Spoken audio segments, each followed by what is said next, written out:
Là maintenant, là maintenant, il y a des trucs.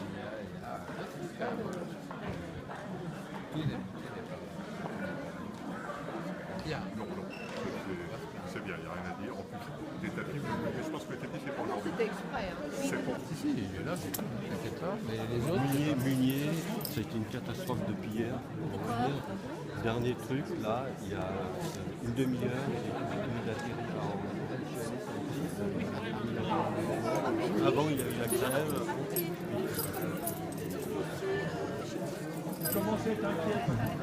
Bon, j'espère que... Bonne année. Salut. Comment vas-tu? Pour vous demander, est-ce que vous voulez nous donner vos écrits sur la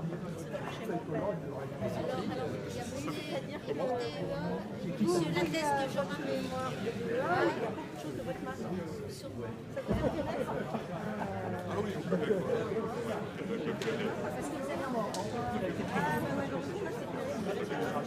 vous avez une collection complète. Bien sûr, j'ai des choses à dire. Il y a votre mémoire que j'ai vue ce matin. J'en ai encore des exils. Et c'est pas la. Et Jean-Jacques, je ne l'ai pas vu non plus. Bon, on va rentrer pour. Parce que moi, je pense que mes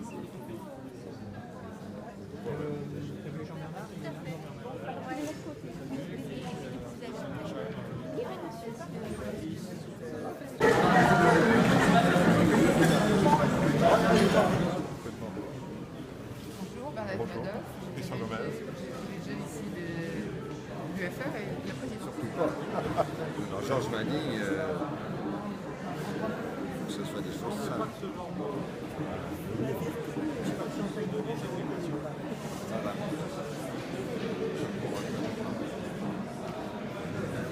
J'en connais, mais j'arrive que à mettre un nom. Comment? Oui,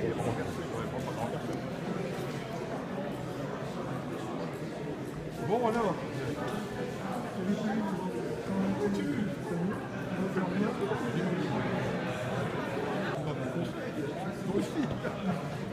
Est-ce que tu viens de faire un séminaire dans le master alimentaire?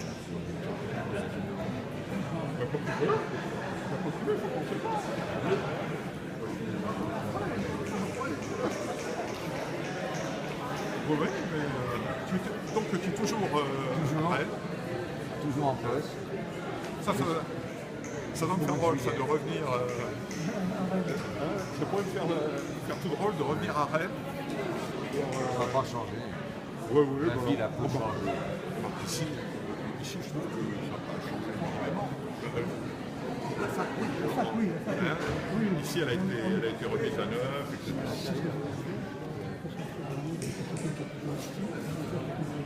Ah oui, mais attends, à mon avis, ça vient d'être peint. Bonjour. Ah, donc ça va? Ça va, c'est bien.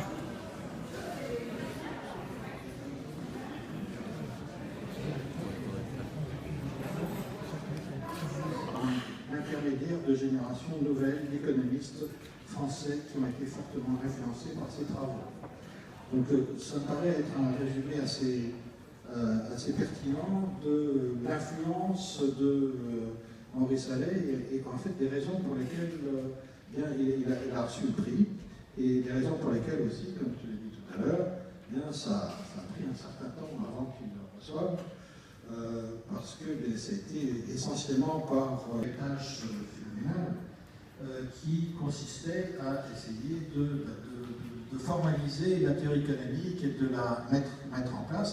Donc la rédaction d'un premier ouvrage qu'il a publié, si j'ai compris, à compte d'auteur dans un premier temps dans une maison d'édition qui était un petit peu confidentielle, s'appelait, le titre est tout un programme, à la recherche d'une discipline économique. Ça s'appelait économie et intérêt. Et en fait, bon, si on regarde bien quelles est les raisons pour lesquelles Maurice Allais a eu le prix Nobel, c'était pour les contributions qu'il a apportées au cours de en rédigeant ces deux ouvrages. Donc le premier ouvrage, le traité d'économie pure, Bien, il s'agissait pour Maurice Allais d'essayer de comprendre et surtout de formaliser de manière précise en utilisant les mathématiques, ce qui n'était pas à l'époque monnaie courante en France. Ça a mis du temps pour que ça se diffuse également par la suite. Il s'agissait de comprendre comment il était possible qu'un système économique comportant les myriades d'agents, des consommateurs, des producteurs, des banquiers, etc., pouvait arriver à une gestion efficace des ressources et à un résultat qu'il appelait, comme Maurice Allais appelait, un maximum de rendement social. Comment était-ce possible que les marchés puissent arriver à un tel résultat? Alors bien entendu, il y avait déjà des contributions plus informelles auparavant, en particulier par l'économiste français Léon Walras, qui avait essayé de mettre en place un argument qui expliquait pourquoi ce genre de choses pouvait arriver, ce qui était quand même assez surprenant. Ce n'était pas complètement le désordre, parce qu'il y avait des marchés concurrentiels. Mais la nouveauté de ce qu'a apporté Maurice Allais, c'est d'apporter un raisonnement qui était précis, qui utilisait le calcul différentiel. Désolé, je prends quelques termes techniques. Et c'était une très grande nouveauté à l'époque. Il a mis en place un raisonnement qui montrait qu'effectivement les marchés économiques sous concurrence parfaite aboutaient à un résultat efficace, un maximum de rendement social, en utilisant des techniques qui faisaient intervenir la maximisation sous contrainte, des multiplicateurs de Lagrange, chose qui était extrêmement nouvelle à l'époque et qui, ce qu'il ignorait, avait été aussi découvert de manière parallèle par des économistes extrêmement renommés qui sont Paul Samuelson, d'un côté aux États-Unis, et d'autre part John Heath en Angleterre. Par ailleurs, Maurice Allais, et ça il faut l'illustrer parce que peut-être quelques-uns ne le croiront pas, si je ne le lis pas, Maurice Allais avait une position de principe anti-protectionniste. Et il l'a répété de très nombreuses fois. Ici, je me borne simplement à lire quelques lignes extraites d'une table ronde tenue à l'École des Mines en 1984, dans lequel il dit « Ce n'est pas la libéralisation de nos échanges extérieurs qui doit être mise en cause. Il ne nous servirait en rien de fermer nos frontières pour lutter contre ce chômage. En réalité, l'effet serait totalement inverse. Le protectionnisme, comme d'ailleurs la réduction du temps de travail à salaire réel constant, c'était en 1984, Martine n'était pas encore arrivé,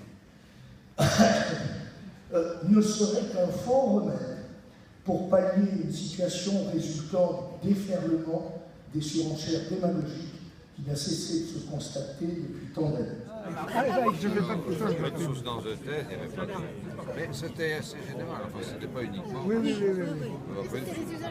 Bon, ça avait été à des soutenances d'autres, d'autres amis à Paris. C'était pareil, il n'y avait pas de taux. Après, ça a changé, maintenant, mais non, il n'y avait pas de taux. Il y a des pots partout. Hein? Il y a des pots partout. Maintenant. Depuis 5 ans dans l'entreprise, il n'y avait pas un matin où les gens n'arrivaient pas des croissants. Mais là, ça m'agace un peu, les croissants. Tous les matins, ça m'agace. Parce que tous les matins, il y avait pour un oui ou pour un non. C'est incroyable. Il y a une évolution. Alors moi qui moi, à l'époque, il n'y avait pas de croissants le matin. Parce que vous avez connu aussi, vous connaissez les croissants. Tu résistes un jour, ça va, 2 jours, ça va. Ah, mais il n'y a pas oui, alors c'est une naissance, c'est un départ, il n'y a pas toujours une raison. Puis un jour, c'est gentillesse gratuite. Voilà, et puis alors, si par hasard vous faisiez un croissant, parce que vous trouvez que vous avez en trop, c'est mal perçu. Non, c'est une évolution, mais c'est pas compliqué.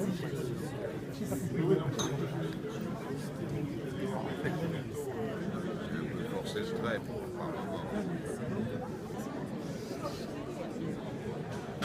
Moi je suis ça à côté des bacs, parce que s'il est pas. C'était très sympa.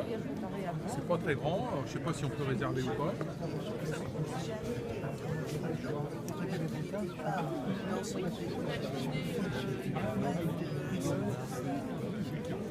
Il y a même une intransigeance. Oui, voilà. Une intolérance sur pas la vision, et c'est vrai que d'un côté, mais c'est là. Ça qui a créé la première stable, c'est un expert. Donc tout ça, Néomé. Alors tout ça, Non, pas de chance. tu vois, tout ça. Donc j'ai un peu calé, mais je me suis demandé s'il y avait vraiment... Moi, c'est le sentiment que j'avais eu en disant un peu, voilà, c'est que bon, c'était un argument relativement simple. L'idée, c'est l'hypothèse que tout le monde désirait un monde bien et que l'on pouvait mesurer l'augmentation du surplus général. Tu pouvais du coup comparer quelle était l'augmentation des pertes du surplus de chacun et de faire la somme. C'est une hypothèse très particulière. D'un autre côté, je pensais qu'il y avait certainement des moyens beaucoup plus simples de mettre en discussion. Ça paraissait un argument relativement simple.